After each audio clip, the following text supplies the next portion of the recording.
Sebagian menuturkan bahwa Fatimah dilahirkan pada hari Jumat di Makkah, pada 20 Jumadil Akhir, 5 tahun sebelum diutusnya sang ayah tercinta, Muhammad bin Abdullah, menjadi Rasul. Hal ini adalah pendapat yang populer di kalangan Ahlus Sunnah, yaitu ketika Rasulullah terpilih menjadi penengah kaum Quraisy yang sama-sama mengklaim berhak untuk meletakkan Hajar Aswad ke tempatnya semula. Kelahiran Sayyidah Fatimah Az-Zahra didahului oleh peristiwa hebat dan penting dalam perjalanan kehidupan sang ayah, Nabi Muhammad. Sayyidah Fatimah Az-Zahra merupakan putri keempat dari Nabi Muhammad dengan Sayyidah Khadijah. Beliau menghampiri sang istri, Sayyidah Khadijah dan putrinya yang baru lahir tersebut, lalu mengusap sang permata hatinya dengan penuh cinta dan rasa syukur. Beliau membelainya dengan penuh kasih dan sayang. Sang bayi yang mungil disusukan langsung oleh ibunya, Sayyidah Khadijah, tidak kepada perempuan lain sebagaimana lazimnya adat pada waktu itu. Beliau memilih sendiri untuk menyusui dan membesarkannya. Dengan demikian, Sayyidah Khadijah mulai membuka hal baru bagi perempuan untuk mendidik anaknya sendiri dari lahir. Sebagaimana bayi memiliki sifat seperti orang yang menyusuinya, maka Sayyidah Fatimah Az-Zahra pun mewarisi sifat-sifat mulia yang dimiliki oleh sang ibu. Dari sejak kelahiran sang buah hati, Nabi Muhammad telah melihat pada diri putrinya tersebut ada tanda-tanda keberkahan dan kebaikan. Oleh karena itu, beliau memberinya nama Fatimah dengan gelar Az-Zahra, yang bersinar wajahnya bak bunga, karena ia adalah bunganya Muhammad. Fatimah juga bergelar Al-Batul, yakni wanita yang dikhususkan untuk beribadah kepada Allah karena banyaknya kesamaan antara diri beliau dengan Maryam binti Imran. Maka Fatimah tidak pernah haid selamanya. Ketika melahirkan pun mengeluarkan darah nifasnya hanya waktu itu saja. Tindakan beliau dalam menjaga dan merawat Nabi Muhammad, serta beliau adalah sebaik-baik wanita penduduk surga secara mutlak. Selain bergelar Az-Zahra dan Al-Batul, Fatimah juga digelari Ummu Abiha, ibu bagi ayahnya, karena di usianya yang masih belia sepeninggal sang ibu, Sayyidah Khadijah beliaulah yang mengurus keperluan rumah tangga sang ayah. Fatimah menjadi nama yang spesial bagi sang ayah, Muhammad. Bahkan, nama ini memiliki kesan sosial yang sangat mendalam di hati beliau, karena dalam silsilah keluarganya, banyak didapati sanak yang bernama Fatimah, termasuk istri pamannya, Abu Talib, yakni Fatimah binti Asad. Fatimah binti Asad adalah ibu kedua bagi Nabi Muhammad. Fatimah binti Asad diberi amanat oleh Aminah, ibu Nabi Muhammad dan kakek Nabi Muhammad, Abdul Muthalib, untuk membesarkan Muhammad. Maka, beliau tumbuh dalam didikan dan asuhan paman dan istrinya layaknya anak mereka sendiri. Bahkan keduanya melebihkan Muhammad daripada anak mereka sendiri. Karenanya, tak heran jika Rasulullah menyebut istri pamannya itu sebagai ibu kedua, dia adalah ibu setelah ibuku. Lebih dari itu, penamaan Fatimah ini merupakan ilham. Sayyidina Ali pernah berkata, Fatimah itu dinamai Fatimah karena Allah memutusnya dan melindunginya dari api neraka. Ini diriwayatkan oleh Ad-Dailami. Al-Fat berarti memutus atau mencegah. Beliaulah anak yang paling mirip dengan ayahnya, dibandingkan dengan ketiga kakak perempuannya, Zainab, Ruqayyah, dan Ummu Kulsum. Sayyidah Fatimah Az-Zahra menikah dengan Sayyidina Ali bin Abi Thalib, putra dari paman Rasulullah. Dari pernikahan tersebut beliau dikaruniai 3 orang anak. Anak-anak terlahir pada tahun-tahun yang berurutan. Anak sulungnya bernama Hasan, lahir pada tahun ketiga Hijrah, setahun usai pernikahannya dengan Ali. Selanjutnya, pada tahun keempat Hijrah, lahirlah Husain. Pada tahun ke-6, lahirlah Zainab. Lalu 2 tahun kemudian, Sayyidah Fatimah melahirkan Ummu Kulsum. Ibunda Sayyidina Ali, Fatimah binti Asad, masih hidup ketika sang menantu, Fatimah binti Muhammad, mengandung anak pertama. Satu saat, ia melihat sang menantu semakin kesusahan dan terlihat letih. Sang ibu mertua kemudian menghampiri Fatimah, membelainya seraya berkata, biarlah rasa letihmu itu untuk ibu, nak. Tinggalkan saja sebagian pekerjaan rumahmu. Namun, Fatimah sudah terbiasa dengan pekerjaan itu dan tetap melanjutkan aktivitasnya. Rasulullah sangat gembira dengan kelahiran cucu-cucunya tersebut. Hanya dari putri bungsunya inilah beliau memiliki keturunan yang banyak sampai sekarang. Ketika Hasan dilahirkan, beliaulah yang mengumandangkan azan di telinga bayi mungil itu. Kemudian mentahniknya. Tahnik adalah mengunyah kurma sampai halus. Lalu diambil kunyahan tersebut kira-kira seujung jari saja. Kemudian ditempelkan dan digosokkan sedikit. Kunyahan kurma tersebut ke langit-langit mulut bayi, dan memberinya nama Hasan. Beliau jugalah yang membersihkan kotoran yang ada di kepala Hasan serta bersedekah perak kepada fakir miskin seberat timbangan rambut Hasan. Penduduk Madinah bersukacita dengan kelahiran cucu Rasulullah ini. Kaum Ansar dan Muhajirin berpesta, seolah sedang ada festival di kota itu. Setelah kelahiran cucu pertamanya ini, Baginda Rasul sering terlihat di rumah Sayyidah Fatimah. Beliau mengikuti pertumbuhan cucunya dan turun membesarkan, mendidik, dan mengasuhnya. Pun rutin mengunjungi cucunya dan selalu menimang serta bermain dengannya. Beberapa bulan berlalu, sang kakek semakin bahagia karena cucunya sudah bisa melafalkan bacaan walaupun masih terdengar aneh. Inilah masa yang paling membahagiakan bagi Rasulullah. Rasulullah kian bahagia setelah Sayyidah Fatimah melahirkan anak lelaki kedua, Husain, pada bulan Sya'ban tahun 4 Hijrah. Beliau datang menemui cucunya yang kedua, lalu bersedekah dengan timbangan rambut cucunya, menyembelih hewan, dan membagikannya kepada warga Madinah. Lengkap sudah kebahagiaan Rasulullah. Sebuah riwayat mengatakan bahwa Fatimah Pemah melahirkan anak laki-laki setelah Hasan dan Husain, yaitu Muhsin pada tahun ke-5 Hijrah. Namun, meninggal di usia yang masih belia. Kelahiran dua cucu Rasulullah, Hasan dan Husain, membuat hati Rasulullah tenang dan bahagia. Keduanya melengkapi kebahagiaan dan kasih sayang Sayyidah Fatimah.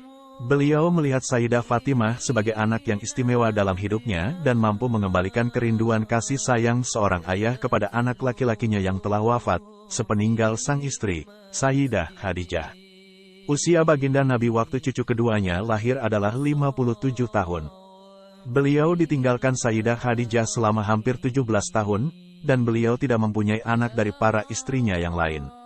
Jadi, terputuslah keturunan beliau, kecuali dari putrinya, Fatimah Al-Zahra.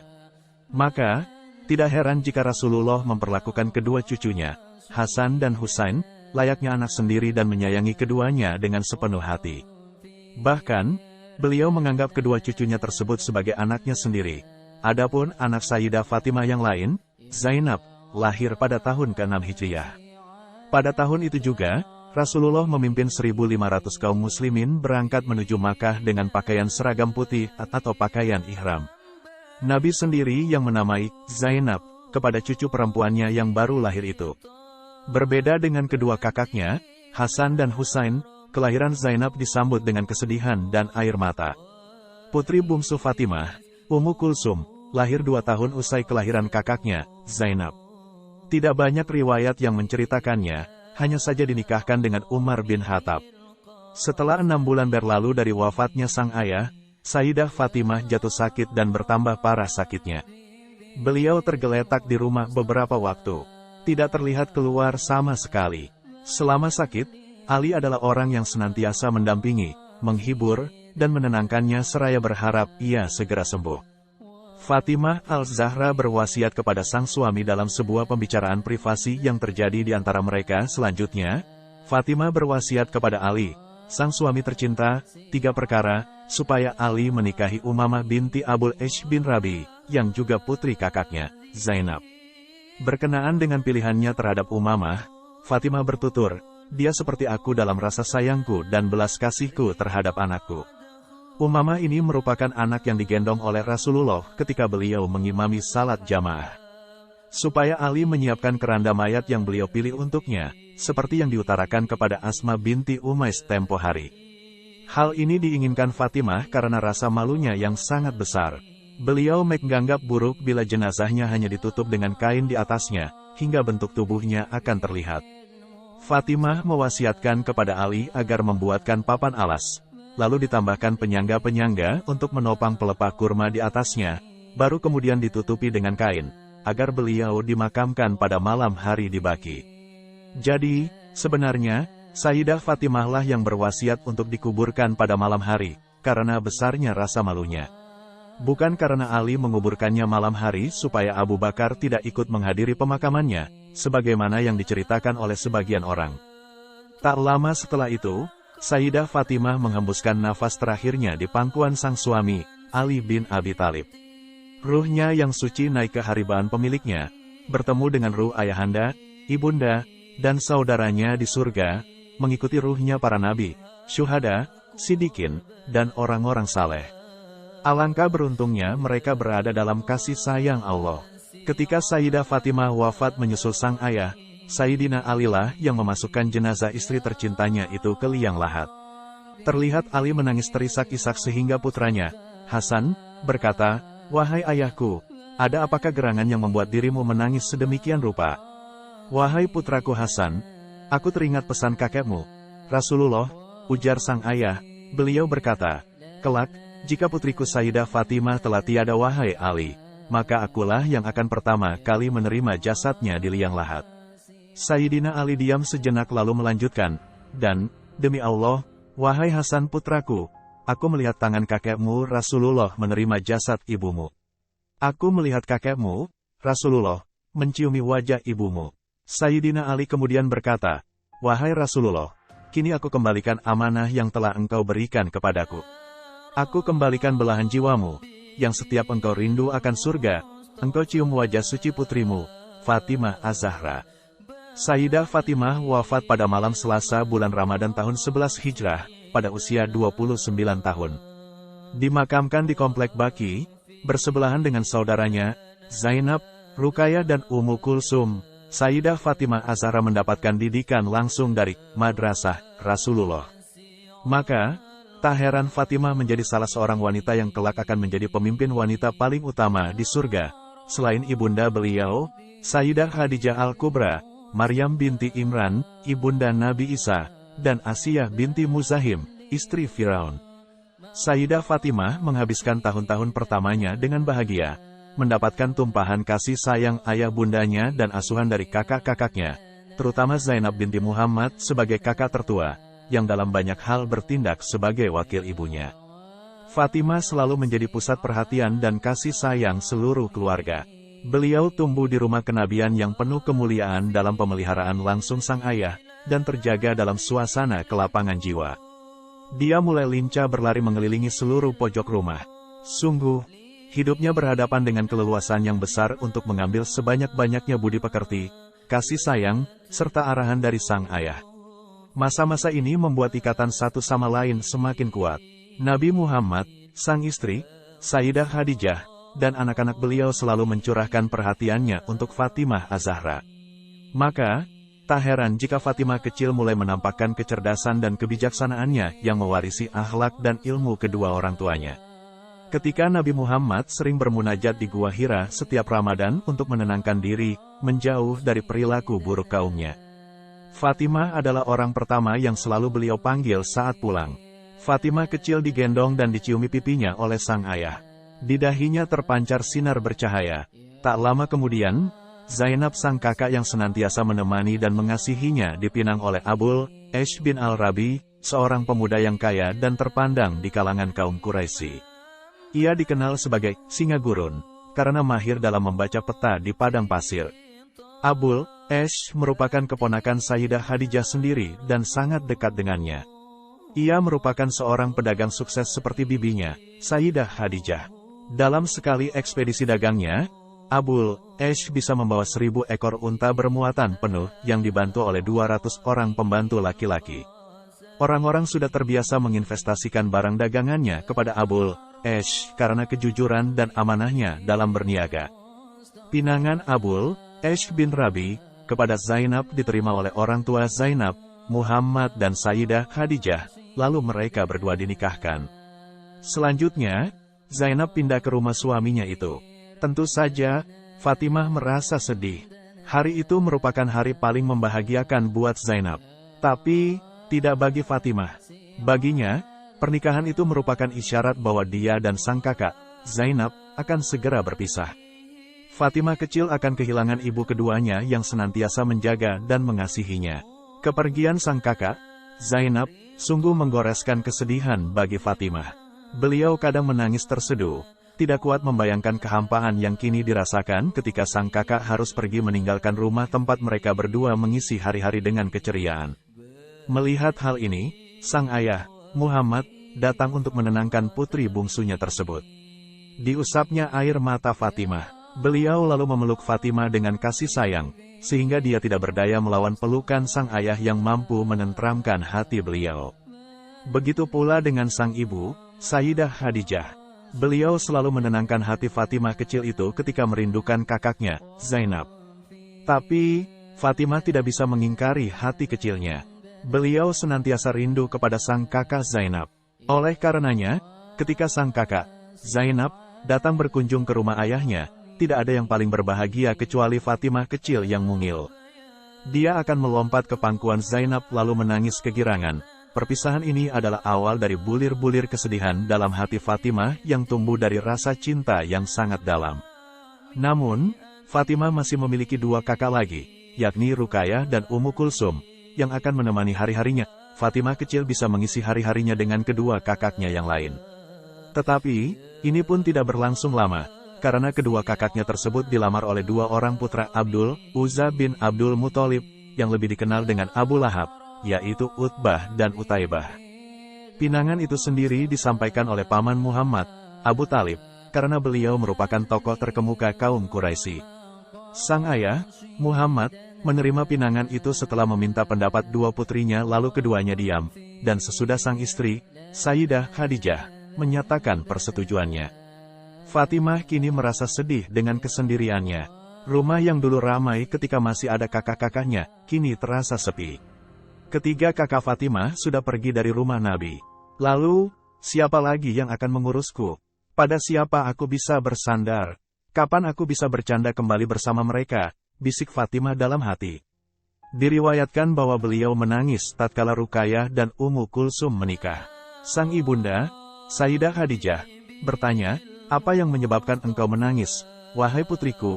Beliau menjawab, "Jangan biarkan seseorang mencabut aku darimu. Wahai ibu dan ayahku, sungguh, aku tak mampu untuk berpisah dari kalian berdua." Tersenyumlah Sayyidah Khadijah mendengar ucapan putrinya itu. Dengan penuh kasih sayang dan cinta, sang bunda berkata, "Engkau tak akan meninggalkan kami, Fatimah, kecuali jika engkau menginginkannya." Kini Fatimah kecil mulai belajar mandiri. Beliau harus mandiri. Perpisahan ini hanya berujung jarak, bukan berujung waktu. Tentu saja, Fatimah masih mempunyai dua malaikat yang akan selalu menjaga dan membimbingnya. Mereka adalah kedua orang tuanya, Muhammad dan Sayyidah Khadijah. Fatimah tumbuh berkembang di antara ibu yang mulia, yang menanamkan kemuliaan dan kasih sayang dalam jiwanya yang suci. Beliau tumbuh dalam buaian kasih sang bunda yang menempanya dengan kebijakan dan keimanan.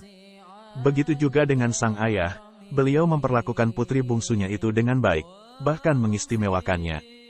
Jika putrinya marah, beliau ikut marah. Dan, jika putrinya senang, beliau pun ikut senang. Kesendirian Fatimah memang jadi kenyataan pahit. Namun itu akan menjadi sebuah permulaan bagi pribadi Fatimah yang sesungguhnya. Ketika usia beliau masih belia, belum genap 5 tahun, harus terbiasa melakukan pekerjaan rumah sendiri. Tidak ada lagi tangan sang kakak, Zainab, Ruqayyah, dan Ummu Kulsum. Memang, pekerjaan itu berat, tapi disinilah pendidikan karakter dimulai. Fatimah kecil mulai belajar tentang kesungguhan, semangat, dan kerja keras yang akan berguna di masa mendatang dalam mengarungi kehidupan. Fatimah sering keluar untuk menemani ayahandanya mengelilingi sudut-sudut kota Makkah. Sungguh, beliau sepenuhnya menikmati pribadi ayahandanya berupa akhlak kenabian yang agung pada saat Allah mendidiknya dengan sebaik-baik pendidikan, menyucikan jiwanya dengan sepenuh kesucian. Fatimah juga memperoleh kesan mendalam dan menikmati pribadi bundanya, Sayyidah Khadijah, berupa sifat-sifat kesucian dan kebersahajaan. Beliau berusaha untuk tumbuh dalam akhlak yang mulia dan menjadikan ayah bundanya sebagai figur utama serta teladan yang baik dalam setiap pergaulannya. Dengan demikian, Fatimah kecil tumbuh di rumah penuh berkah, dalam kepribadian yang terpelihara secara sempurna, kemuliaan jiwa, cinta pada kebaikan, dan akhlak yang mempesona. Beliau memelihara pengajaran ayahandanya sebagai nabi umat, rasul penuh rahmat, pembimbing dan pendidik terbaik yang menunjukkan jalan yang lurus. Fatimah hampir belum mencapai usia 5 tahun ketika ia menyaksikan ayahandanya senang untuk menyendiri, berkhalwat, di Gua Hira. Ya, ketika kaum Quraisy menyembah patung, mabuk-mabukan, berjudi, berzina dan lain-lain, sang ayah menghindar dari kehidupan manusia yang nilai-nilai moralitasnya telah terkikis, keluarga yang hancur, dan kehidupan sosial yang terpuruk. Beliau lebih senang menyendiri memikirkan hakikat penciptaan alam semesta dan bertafakur. Fatimah kecil selalu tertarik perhatiannya kepada kecenderungan ibunya yang tidak mau membiarkan sang ayah merasa kesunyian. Fatimah kecil yang baru berumur 5 tahun, setiap sang ayah berangkat untuk berhalwat dari rumah, sang ibunda belum mau masuk ke dalam rumah selagi ayahnya masih tampak dari kejauhan, belum hilang dari pandangan mata. Bila sang ayah telah pergi, beliau tinggal bersama sang bunda dan Ali, karena ketiga kakaknya sibuk mengurus rumah tangganya masing-masing. Menginjak usia 40 tahun, malam ke-27 Ramadan, Nabi Muhammad Rasulullah menerima wahyu dan mengemban risalah kenabian. Datanglah Jibril menarik dan memeluknya dengan erat. Rasulullah pun terkejut mendengar suara yang tak dikenal itu, lalu berkata, "Aku tidak bisa membaca." Beliau berkata, "Lah mulai mencekik leherku dengan keras." Kemudian melepaskan cekikannya, dan berkata lagi, "Bacalah." Rasulullah menjawab dengan jawaban yang sama, sehingga Jibril mengulangi perintah itu sebanyak 3 kali, lalu berkata, "Bacalah," dengan menyebut nama Tuhanmu yang menciptakan. Dia telah menciptakan manusia dari segumpal darah. Bacalah, dan Tuhanmulah yang maha mulia, yang mengajar manusia dengan pena. Qs al-Alaq 96, 1-4. Rasulullah tidak bisa menyembunyikan rasa terkejutnya. Beliau lantas berlari ke rumah dan menemui istri tercinta, Sayyidah Khadijah. Di rumah, Fatimah kecil yang baru berumur 5 tahun itu belum mampu mengamati kegalauan sang ayah dan ibunya pada saat ayahandanya mengalami ketakutan luar biasa seraya berkata, "Selimuti aku, selimuti aku. Tutupilah aku, tutupilah aku." Fatimah melihat wajah sang ayah pucat dan badannya menggigil. Ketika keadaan mulai tenang, Rasulullah bertanya kepada sang istri, "Sayyidah Khadijah, ada apa denganku? Adakah sesuatu yang terlihat aneh pada diriku?" Selanjutnya, beliau menceritakan kisah yang baru saja menimpanya. "Sungguh, aku tak..." Sang istri menyimak dengan tenang apa yang diceritakan suaminya, lalu berkata, "Bergembiralah sayang, Allah senantiasa melindungi kita, tenangkan dan mantapkan hatimu. Demi Allah, yang nyawaku berada dalam genggamannya, aku berharap engkau akan menjadi nabi bagi umat ini. Allah sama sekali tidak akan menistakan engkau selamanya. Bukankah engkau suka bersilaturahim, selalu berkata jujur, suka menolong orang kesusahan, selalu menghormati tamu, dan selalu membantu orang yang tertimpa musibah?" Tak lama kemudian, Fatimah melihat sang bunda menenangkan ketakutan ayahnya dengan mendekap erat tubuhnya. Sayyidah Khadijah selalu menenangkan Rasulullah. Kedewasaan Sayyidah Khadijah membuat sang suami luluh dan kembali tenang. Tentu saja, beliau sangat paham dengan perangai sang suami dan percaya bahwa yang terjadi pada suaminya adalah sebuah perkara besar dan mulia. Fatimah kecil mengalami kegetiran yang sama dengan sang ibu, ketika melihat apa yang terjadi pada ayahnya. Tentu saja, ia takut dan khawatir menyaksikan ekspresi ayahnya yang menggigil ketakutan ketika menerima wahyu. Di tengah kekhawatiran itu, Fatimah sadar bahwa sang ayah memerlukan pertolongan. Dia bersama ibunya, Sayyidah Khadijah, tetap menemani, menyelimuti, dan memeluk Rasulullah. Apapun yang terjadi, Rasulullah adalah tumpuan dan perisai baginya. Selang beberapa saat kemudian, masyarakat Makkah dan sekitarnya digemparkan oleh kenabian dan kerasulan ayahnya, Muhammad. Peristiwa besar yang mengguncangkan masyarakat itu mengalihkan perhatian Fatimah dari soal-soal kepentingannya sendiri kepada masalah yang sedang dihadapi ayahnya sekarang. Semua yang dipahami Fatimah adalah perubahan luar biasa yang terjadi dalam hubungan sang ayah dengan kaumnya. Beliau dihadapkan pada kenyataan tentang benturan hebat dan pertarungan sengit antara kekuatan paganisme, keberhalaan, yang sudah mengakar dalam pikiran manusia selama berabad-abad dengan agama yang baru mulai tumbuh. Suatu pertarungan yang tak akan berhenti. Kendati Fatimah masih kanak-kanak yang suka bermain, namun dari hari ke hari setapak demi setapak, beliau terbiasa menyaksikan ketegangan suasana Makkah yang makin panas. Lama-kelamaan, beliau merasakan jalannya proses yang terjadi di sekitar kehidupan keluarganya. Secara tidak sadar, ia meninggalkan kebiasaan yang lazim pada anak-anak seusianya, seperti bermain, manja, ingin dipuji, dan sebagainya. Kehidupan ayah dan ibunya mempercepat kesanggupan Fatimah menghadapi hal-hal baru yang membebani pundaknya. Tentu saja, Allah menghendaki agar Fatimah dapat menempati kedudukan semestinya sebagai seorang putri Nabi dan Rasul, putri pahlawan kebenaran, yang berani menghadapi semua orang Quraisy seorang diri hanya berbekal iman dan dukungan sekelompok orang miskin dan para budak yang hidupnya tertindas. Banyak episode yang menyakitkan yang mesti Fatimah hadapi sepanjang hidupnya. Kesedihan demi kesedihan harus dia rasakan sejak kecil hingga ajal menjemputnya. Namun, berbekal keimanan yang kokoh dan kesabaran yang tinggi, satu persatu cobaan itu dia hadapi dan berharap Tuhannya akan memberi balasan yang setimpal. Salah satu kepahitan yang dihadapi Fatimah adalah ketika ia mendengar cerita ibunya Sayyidah Khadijah, bahwa sang ayah dan para sahabatnya mengalami fitnah dan berbagai siksaan dari kaum kafir Quraisy, terutama dari kalangan yang lemah dan tak berdaya seperti para budak. Kaum Quraisy sebagai pemilik budak, mereka seenaknya melakukan berbagai penyiksaan kepada para budak itu karena dianggap telah keluar dari agama yang mereka anut dan kini beralih mengikuti agama yang dibawa oleh Muhammad. Hampir setiap hari Fatimah dan sang ayah mendengar dan menyaksikan penyiksaan terhadap kaum muslim yang dilakukan oleh orang-orang kafir Quraisy. Ayahnya sendiri dilindungi oleh Allah dan pamannya, Abu Talib. Namun, lama-kelamaan, sang ayah tidak mampu melindungi mereka dari penyiksaan-penyiksaan itu.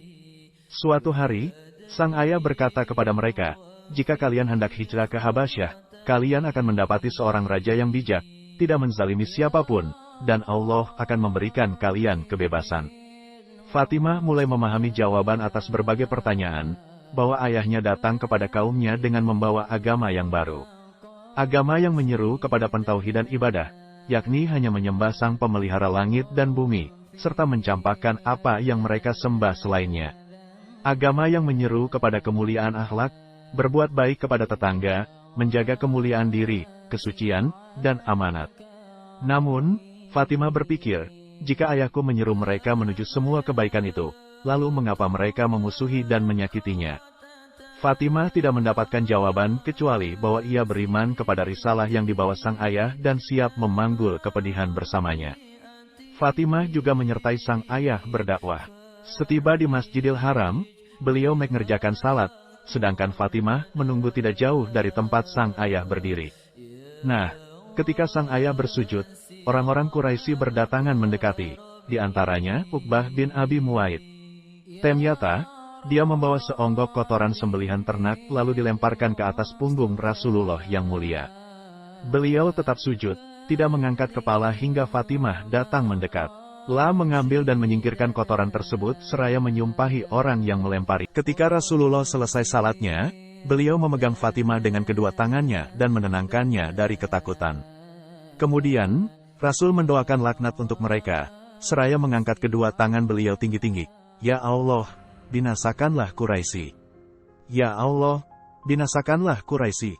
Ya Allah, binasakanlah Quraisy. Setelah itu, beliau menyebut nama mereka.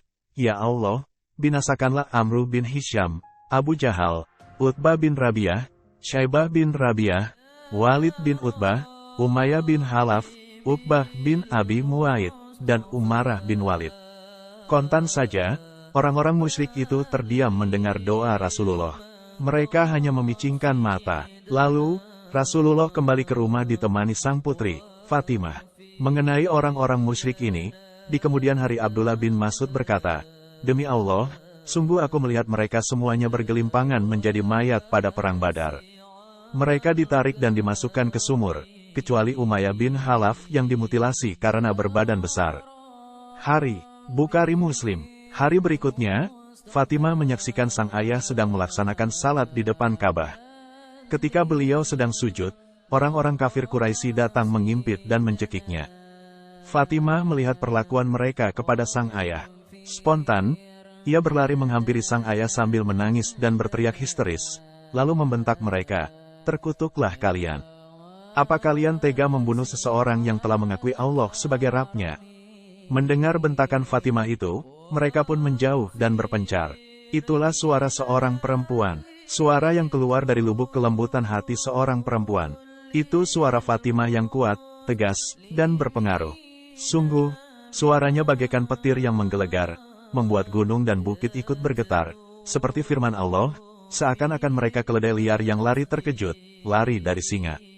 Qs. Al-Mudaththir, 74, 50-51. Suatu ketika, Abu Jahal melihat Fatimah sedang sendirian. Tiba-tiba, Abu Jahal menumpahkan kemarahannya kepada Fatimah kecil. Ia menamparkan pipi Fatimah dengan keras. Kontan saja, Fatimah menangis dan mengadu kepada sang ayah. Sang ayah sedih melihat Fatimah menangis, lalu beliau berkata, "Wahai anakku, pergilah ke Abu Sufyan." Fatimah mendatangi Abu Sufyan. Ia menceritakan kejadian yang menimpanya. Abu Sufyan yang ketika itu belum masuk Islam menggenggam tangan Fatimah lalu membawanya ke hadapan Abu Jahal. "Tamparlah pipinya seperti dia menamparmu," perintah Abu Sufyan seraya menunjuk Abu Jahal. Fatimah seperti mendapat keberanian luar biasa. Ia pun lalu menamparkan pipi Abu Jahal dengan keras. Setelah itu, Fatimah kecil pulang ke rumah dan menceritakan peristiwa yang baru dialaminya kepada sang ayah. Rasulullah yang senang mendengar cerita sang anak, tersenyum lalu mengangkat kedua tangannya dan berdoa, "Ya Allah, jangan engkau lupakan Abu Sufyan." Fatimah harus berhadapan dengan kenyataan bahwa sang ibu yang sangat dicintainya, Sayyidah Khadijah, mulai lemah dan sakit. Fatimah menemani sang bunda. Ibundanya bercerita kepadanya apa yang ia dengar tentang dakwah ayahnya kepada kaumnya adalah untuk menyelamatkan mereka. Fatimah juga mengungkapkan kegembiraannya karena beliau bersama anggota keluarganya sudah beriman dan memeluk agama Islam. Beliau yakin sepenuhnya bahwa dengan iman dan Islam, hubungan kekeluargaannya tidak akan putus selama-lamanya, di dunia dan akhirat. Fatimah bertambah sejuk hatinya karena beroleh sambutan mesra dari sang bunda. Sambil membelai rambut putri bungsunya itu, Sayyidah Khadijah yang sudah berusia lanjut berkata lirih, "Wahai anakku, apakah yang akan engkau alami sepeninggal ibu nanti? Sungguh, ibu telah beroleh nasib baik di dunia, dan entah sekarang atau esok ibu akan pergi untuk selama-lamanya. Kedua saudaramu, Zainab dan Ruqayyah, sudah memperoleh ketenteraman hidup di bawah naungan suaminya masing-masing. Ummu Kulsum dalam umurnya yang sekarang dan dengan pengalamannya dia belum mendapat ketenteraman yang diinginkan. Adapun engkau, wahai Fatimah, dalam usiamu yang masih muda akan menghadapi kehidupan seperti sekarang ini, yakni kehidupan penuh kesukaran dan akan menghadapi cobaan serta penderitaan yang lebih banyak lagi." Fatimah seketika ingat sang ayah, lalu menanggapi kata-kata sang bunda, "Tenang sajalah, Bu. Ibu tidak usah mengkhawatirkanku. Aku tidak apa-apa, Bu, biarkan saja orang-orang Quraisy melampiaskan kedurhakaan dan kejahatannya. Biarkan saja mereka menindas dan memusuhi orang-orang yang telah memeluk Islam dengan bengis dan kejam, karena setiap orang beriman sanggup menghadapi penyiksaan seberat apapun." Setiap hari, Fatimah ditemani ketiga kakaknya setia menemani sang ibu, Sayyidah Khadijah, yang berbaring di tempat tidur dan terkulai lemah. Mereka khawatir sang ibu tidak mampu bertahan dengan rasa sakitnya. Air mata mereka tak bisa tertahankan. Dan Fatimah Az-Zahra merupakan orang yang paling bersedih melihat kondisi ibunya. Beliau berandai jika penyakit sang ibu bisa ditukar dengan dirinya. Fatimah tidak beranjak dari tempat tidur sang ibu. Beliau juga tidak memperlihatkan kondisi dirinya yang pucat dan keluh karena terus-menerus menangis. Tentu saja, beliau berusaha menyembunyikan rasa sedihnya dengan senyuman, kendati batinnya berteriak tidak rela jika harus kehilangan ibunda tercinta.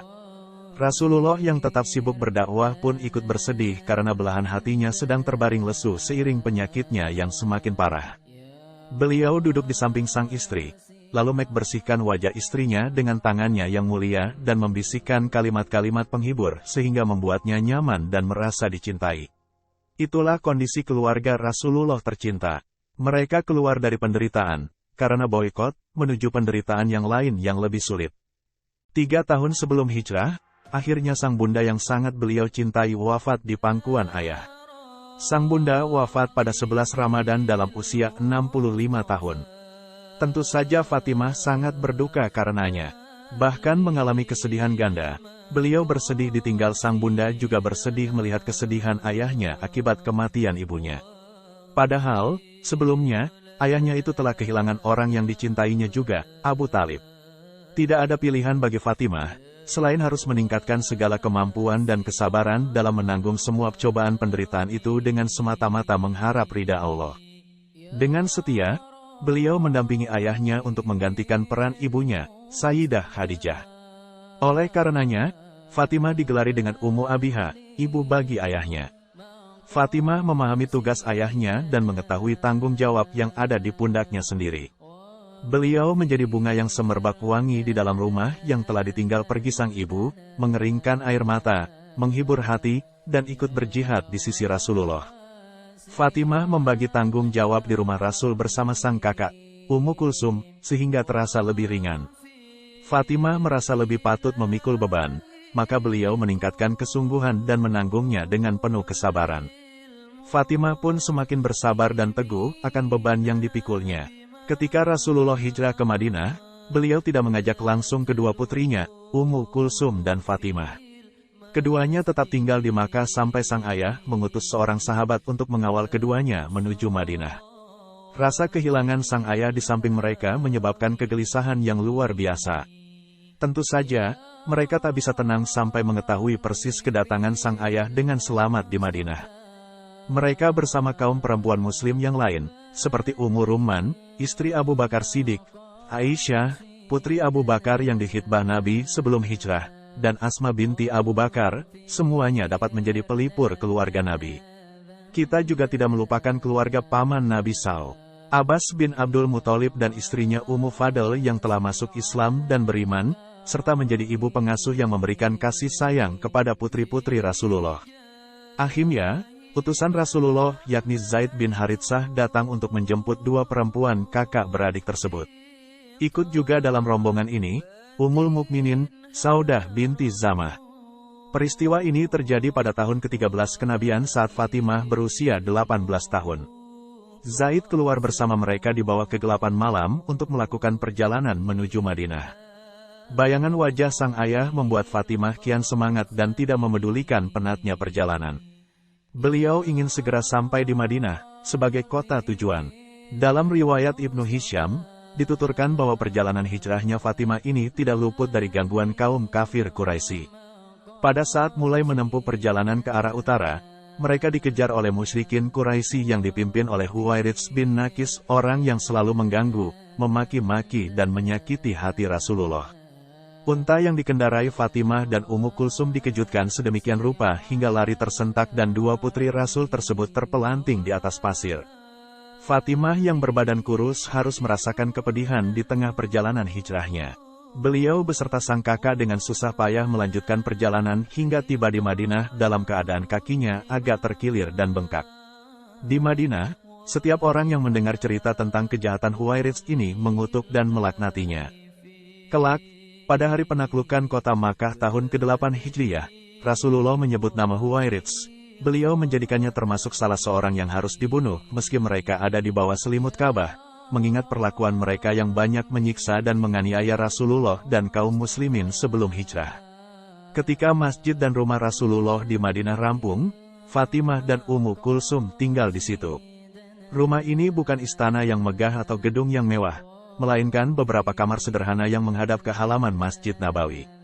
Bagian-bagiannya ada yang terbuat dari batu-batu bata yang disusun dengan perekat tanah, dan ada pula yang terbuat dari batang dan pelepah kurma. Bagian atapnya dari pelepah kurma yang tersusun sedemikian rupa. Tentang tingginya rumah itu, Hasan bin Ali, cucu Rasulullah SAW berkata, "Dulu aku pernah masuk ke rumah Nabi, ketika aku baru menginjak usia remaja dan aku dapat menyentuh atapnya dengan tanganku." Perabotan di dalamnya menurut ukuran kota Madinah pada masa itu adalah amat sederhana, kasar, dan di bawah standar. Tempat tidur beliau terbuat dari kayu, diperlunak sedikit dengan kasur, terbuat dari serabut, ijuk, pohon kurma. Di rumah sederhana inilah Fatimah dan sang kakak, Ummu Kulsum, tinggal. Di kota Madinah Rasulullah mempersaudarakan para muhajirin dengan orang-orang Ansar. Tujuannya untuk menghilangkan perasaan asing di kalangan muhajirin, dan untuk lebih mengakrabkan pergaulan serta memperkokoh kerukunan dan persatuan dua golongan yang akan menjadi tulang punggung kekuasaan Islam dan kaum muslim. Baginda Rasul saat itu mempersaudarakan puluhan orang, jumlahnya 90 orang, 45 dari kaum muhajirin dan 45 dari kaum Ansar, seperti Abu Bakar dengan Harijah bin Zaid, Umar bin Al-Khattab dengan Utsman bin Malik dan begitu juga yang lainnya. Sebuah riwayat menuturkan bahwa ketika semua telah dipersaudarakan oleh Nabi dan semua berbahagia dengan persaudaraan itu, tiba-tiba Sayyidina Ali bin Abi Thalib muncul lalu berkata, "Saya belum dipersaudarakan dengan siapapun." Maka, Nabi berkata, engkau adalah saudaraku di dunia dan di akhirat. Tentu saja, dengan jalinan persaudaraan tersebut makin dekat lagi kedudukan Ali bin Abi Thalib dengan Rasulullah. Tak lama kemudian, Ummu Kulsum dinikahkan oleh Rasulullah SAW dengan Utsman bin Affan setelah Ruqayyah meninggal dunia. Ketika itu, Utsman mengadu kepada Rasulullah bahwa dia tidak kuat menahan rasa sedih karena kehilangan pendamping hidup. Dia berkata, "Ya Rasulullah, kini pertalianku denganmu sudah putus." Rasulullah sangat memahami kesedihan menantunya tersebut, lalu beliau menenangkan Utsman dengan menikahkan putrinya, Ummu Kulsum. Tak pelak, pernikahan ini membuat sahabat Rasul tersebut kembali bahagia dan Ummu Kulsum juga merasa tenang dan terhormat dengan pernikahan ini. Maka, Utsman dijuluki Zan Nurain, pemilik dua cahaya. Kini, rumah Rasulullah kosong. Ummu Kulsum tidak lagi tinggal di sana. Fatimah tinggal sendirian. Namun, kehidupan Fatimah kini menjadi tenang untuk beberapa waktu usai hijrah dari Makkah. Fatimah tumbuh semakin besar, kesehatan dan kekuatannya kembali bugar. Keremajaannya mulai tumbuh dan kewanitaannya pun juga mematang. Kecerdasan, kecantikan, kesantunan, dan keindahan watak Fatimah sudah terkenal semenjak beliau menetap di Makkah. Apalagi sekarang yang kian matang jiwanya di rumah kenabian. Tak heran jika kemudian muncullah keinginan para sahabat untuk menikahinya. Fatimah saat itu berusia 18 tahun, yang merupakan masa kematangan sebagai seorang perempuan. Datanglah Abu Bakar menemui Rasulullah untuk melamar Fatimah, tapi beliau menjawab, "Wahai Abu Bakar, hingga saat ini ketetapan, qada, mengenai hal itu belum lagi turun." Kemudian, Abu Bakar menceritakan hal itu kepada Umar, dan Umar bertanya, "Apakah Rasulullah tidak menerimamu, wahai Abu Bakar?" Mendengar pertanyaan itu, Abu Bakar berkata pada Umar, "Temuilah Rasulullah dan katakan kalau engkau ingin meminang Fatimah." Umar pun pergi untuk melamar Fatimah. Akan tetapi, Rasulullah berkata kepada Umar seperti yang dikatakannya kepada Abu Bakar, "Wahai Umar, hingga saat ini ketetapan, qada, mengenai hal itu belum lagi turun." Usai kembali dari Nabi, Umar langsung menemui Abu Bakar dan menuturkan apa yang terjadi pada dirinya. Abu Bakar dan Umar kemudian pergi menemui Abdurrahman bin Auf dan memintanya untuk meminang Fatimah. "Engkau orang yang paling kaya di antara Quraisy. Jika kau menemui Rasulullah dan melamar Fatimah untuk dirimu, niscaya Allah akan menambahkan kekayaan dan kemuliaan kepadamu." Lalu, Abdurrahman menemui Rasulullah dan berkata, "Wahai Rasulullah, nikahkanlah aku dengan Fatimah." Namun, beliau menolaknya secara lembut. Abdurrahman kembali menemui kedua sahabat itu seraya berkata, jawaban Rasulullah sama saja. Ketiga sahabat utama, Abu Bakar, Umar, dan Abdurrahman bin Auf telah melamar Fatimah dan ditolak secara halus oleh baginda Nabi. Kini, Ali bin Abi Thalib, saudara sepupu Nabi yang dididik dan dibesarkan bersama Fatimah di rumah ayahnya, maju meminang Fatimah. Sayyidina Ali memberanikan diri maju untuk meminang Fatimah usai didorong oleh keluarganya, atau dalam riwayat lain oleh teman-temannya termasuk Abu Bakar dan Umar. Mereka mengingatkan Ali tentang keberadaannya sebagai pemuda yang pertama masuk Islam, dan hubungan kekerabatannya dengan Rasulullah, juga kedudukan ayah dan ibunya yang dahulu mengasuh beliau sejak usia 6 tahun. Pada waktu yang dianggap tepat, Ali bin Abi Thalib menghadap baginda Rasul. Usai mengucapkan salam, ia duduk di dekat beliau. Ali tidak dapat mengucapkan sepatah kata pun karena malu. Mulut serasa terkunci dan tenggorokan serasa tersumbat. Tak tahulah apa yang hendak dikatakan, yang ada hanyalah malu. Namun, ayah Fatimah mengerti, dari gerak-geriknya Ali mempunyai sesuatu yang hendak dikatakan, tetapi merasa berat. Karena itu, beliau mendahului bertanya, "Apakah engkau ada keperluan, wahai Ali?" Dengan suara lirih dan kepala menunduk, Ali menjawab, "Saya hendak menyebut Fatimah putri Rasulullah." Masyarakat Arab pada masa itu biasa menggunakan kata menyebut sebagai kiasan melamar. Dengan wajah berseri-seri, Rasulullah menyahut, "Marhaban wa ahlan," sebuah ungkapan sambutan dengan gembira dan dianggap sebagai keluarga sendiri. Rasulullah tidak menambah satu kata pun. Beliau diam agak lama, maka Ali pun minta izin untuk meninggalkan tempat. Lah keluar dari rumah Rasulullah dengan pikiran bingung dan perasaan resah, tidak tahu bagaimana memberi jawaban kepada teman-temannya bila mereka bertanya. Ketika bertemu lagi dengan mereka, Ali menjawab setelah lama didesak, "Tak tahulah." Aku sudah berbicara kepada beliau mengenai soal ini, tetapi jawaban beliau tidak lebih dari 2 perkataan marhaban wa ahlan. Mendengar hal itu, teman-temannya berteriak kegirangan, cukup. Jawaban seperti itu dari Rasulullah sudah cukup. Beliau menyambut gembira dan rela engkau menjadi keluarganya. Tentu saja, Ali bin Abi Thalib gembira mendengar penjelasan tersebut. Pada hari yang telah ditentukan, Rasulullah mengundang sejumlah sahabat untuk menyaksikan pernikahan putri beliau, Fatimah, dengan Ali bin Abi Thalib.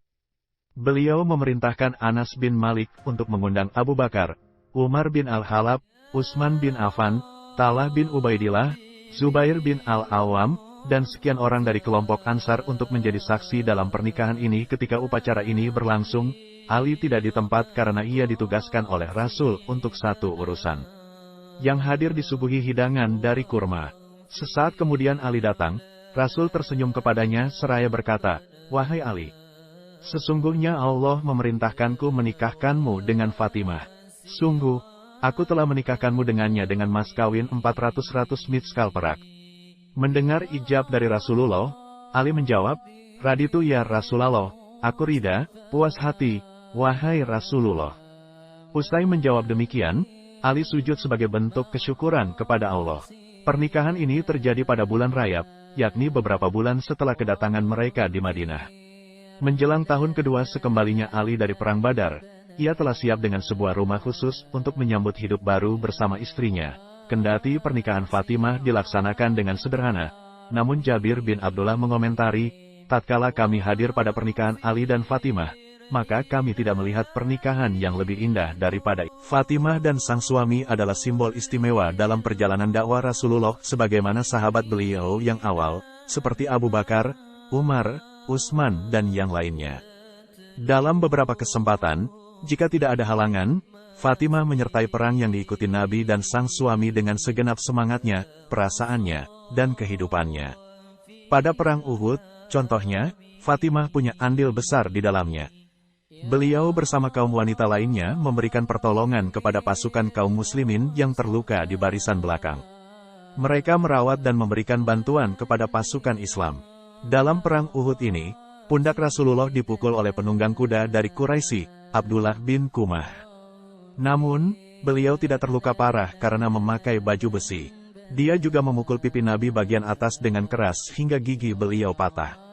Usai perang, Fatimah menghampiri sang ayah yang terluka. Beliau membersihkan dan mencucinya, sedangkan sang suami, Ali bin Abi Thalib, menuangkan air dengan perisai. Ketika luka Rasul belum juga kering, malah darah kian banyak keluar, Fatimah segera menyobekkan sepotong tikar dan membakarnya, lalu menempelkannya pada luka ayahnya. Maka, darah pun berhenti mengalir. Gigi seri beliau tanggal pada hari itu. Fatimah merupakan putri yang paling dicintai Rasulullah.